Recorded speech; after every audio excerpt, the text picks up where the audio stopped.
ரோஹிணி திருப்பியும் முத்து கிட்ட வசமா மாட்டணும் அப்படின்னு யாரெல்லாம் நினைக்கிறீங்களோ இந்த வீடியோக்கு மறக்காம ஒரு லைக் போட்டுக்கோங்க. முத்து சொன்ன மாதிரி மீனா வந்து அந்த வீட்டுக்கு போயிட்டு பூவை கொடுத்துட்டு பேச்சு கொடுத்துட்டே இருக்கிறாங்க.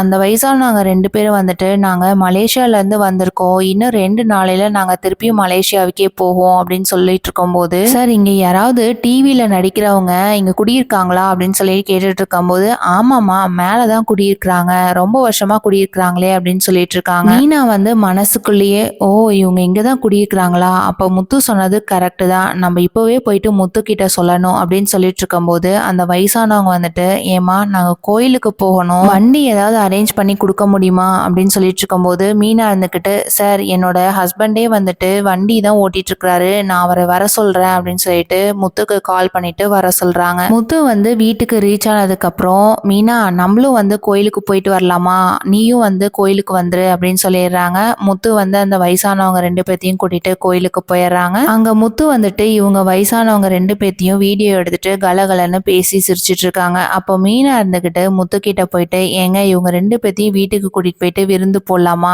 இன்னும் 2 நாளையில மலேசியா போயிடுவாங்கல்ல, ரோஹிணி அவங்க அப்பா மலேசியால இருக்கிறதுனால ரோஹிணிக்கு ஒருவேளை தெரிஞ்சவங்களா இருக்குமோ அப்படின்றாங்க. முத்து வந்து கரெக்டு தான் மீனா அப்படின்றாங்க. முத்து என்ன முடிவு பண்ண போறாங்கிறத வெயிட் பண்ணி பார்க்கலாம். தேங்க்யூ.